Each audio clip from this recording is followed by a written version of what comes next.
আসসালামু আলাইকুম। তো আজকে আরেকটা ব্লগ নিয়ে আসলাম। আজকে ইতমা মিনায়া ওরা হচ্ছে গিয়া নানু বাড়ি বেড়াতে যাবে। আমি ওদেরকে ওর নানুর সাথে দেখা করায় আনি।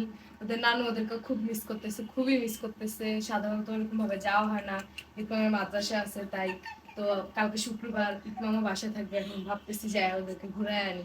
এখন যাচ্ছি, তো দেখো সাথে আবার আমিও যাচ্ছি। আমি হ্যাঁ, ওরা সবাই যাচ্ছে আমার আম্মুর বাসায়। তো আম্মুর বাসায় যে যাচ্ছে সেটা হয়তো বা দেখানো হবে না।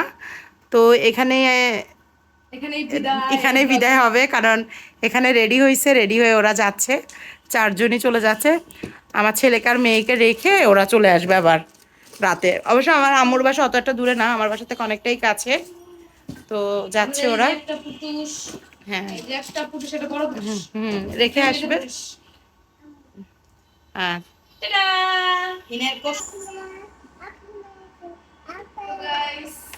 মাম্মা, তুমি মাকে ছেড়ে নানু বাসায় চলে যাচ্ছ, তোমার মার জন্য কষ্ট হবে না? কালকে তুমি আমার সাথে দেখা করবা? তুমি তো নানু বাসা নাকি একবারে চলে যাচ্ছ, আর আমার কাছে থাকবা না? তোমার কষ্ট হচ্ছে না? তুমি মাকে মিস করবা? তাই? আর তুমি তুমি কি যাচ্ছ আজকে? তোমার কেমন ফিল হচ্ছে নানু বাসা যাওয়ার? অনেক মজা হচ্ছে। আচ্ছা, তো এখানে আমার ছোটটা থাকবে, ও যাবে না।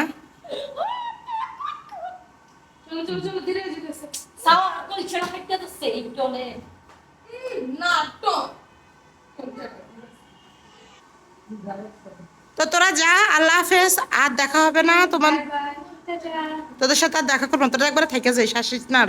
তোরা ফাজিল, তোরা পসা। আচ্ছা, ওকে, আল্লাহ হাফেজ। ওকে।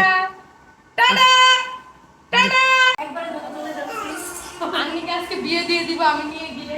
আশা করি এ বাসায় আর আমি ঢুকবো না, ইনশাআল্লাহ ইনশাআল্লাহ। Bye bye. আব্বু, আব্বু তুমি চলো।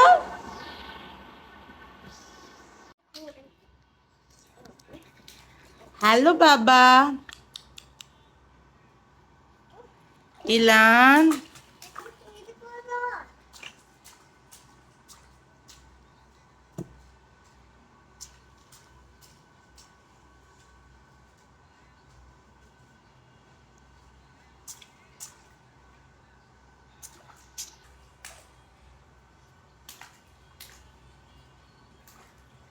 আমার ছোট ছেলেটা পানি নিয়ে খেলতে অনেক পছন্দ করে। ও ছোটবেলা, একদম ছোট থেকেই ও পানিটা খুব পছন্দ করে। গোসল করালেও খুব আনন্দ পায়। গোসলের আগে একটু পানিতে বসায় রাখলে নিজে নিজে খেলা করা, দুষ্টামি করা, এটা ওর খুব ভালো লাগে, এটা ও খুব পছন্দ করে। এইদিকে আমি ৩ বাচ্চার মা হয়ে গেছি, কিন্তু এখনো ছোট বাচ্চাকে গোসল করাতে পারি না। আমার খুব ভয় করে। আমার ৩ও বাবুকেই আমি একজনকেও ছোটবেলায় গোসল করাতে পারি নাই, কারণ ওদেরকে গোসল করাইতে আমার খুব ভয় লাগে। আমি পারি না ওদেরকে গোসল করাতে। ছোটবেলায় আমার আম্মু গোসল করাই দিত বাকি ২ জনকে, মানে আমার বড় ছেলেকে। আমার মেয়েকেও মাঝে মাঝে আমার আম্মু গোসল করাইছে। তারপরে আমার ছোট বোন নেহা গোসল করাইছে। ইলানকে আমার ছোট বোন মাঝে মাঝে গোসল করায়, আবার মাঝে মাঝে আন্নি গোসল করায় দেয়, ওরা গোসল করায় দেয়। আমি পারি না একদমই। এদিকে আমি রেডি হচ্ছি, যে একটু রেডি হয়ে ইলানকে নিয়ে একটু বাইরে থেকে ঘুরে আসব, কারণ তোমরা দেখছো আমার বাকিরা সব বাইরে বাইরে চলে গেছে, তাই ভাবলাম একটু ইলানকে নিয়ে আমি ঘুরে আসি। ইলানটা আবার বাইরে যাওয়াটা খুবই পছন্দ। আমাদের বাসাতে এখন আর দুজন মেম্বার, ছোট মেম্বার দুজন নাই। ওনারা দুজন গেছে তার নানি বাড়ি। সেটা তারা দেখছে। ও হ্যাঁ, তারা দেখছে। এখন আমরা ছোট স্যারকে নিয়ে, ছোট স্যার এই যে আব্বা, এই দিলান এখন শোনার নাই, উনি রেডি হয়ে গেছে। উনি এখন বাইরে যাবে মার সাথে। তোমার শরীরটা কি আগে থেকে ভালো? খারাপ লাগে, বাট কি করবো, সকাল থেকে সারাদিনই কান্না করছে আজকে। উনি বাইরে যাওয়ার জন্য মেবি কান্না করছে। হ্যাঁ হ্যাঁ, এখন সারাদিন কান্না করছে। এখন একটু ভালো। দেখি একটু বাইরে থেকে ঘুরাই নিয়ে আসি।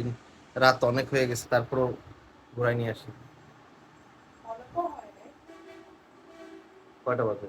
নেহা আর আন্নি গেছে আমার আম্মুর বাসায়, তোমরা দেখতে পাই ঘুমাইছো ইকমা মিনাকে নিয়ে, তোরা আবার রাতেই ফিরে চলে আসবে বাসায়, কারণ সকালবেলা আবার ইলানকে নিয়ে আমার আম্মুর বাসায় যাবে। কারণ আমার আম্মুর বাসা বেশি একটা দূরে না, এটা মনে হয় আমি তোমাদেরকে বলছি।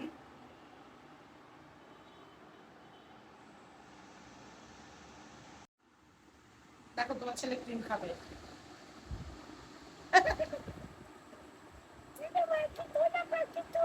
ও মা না,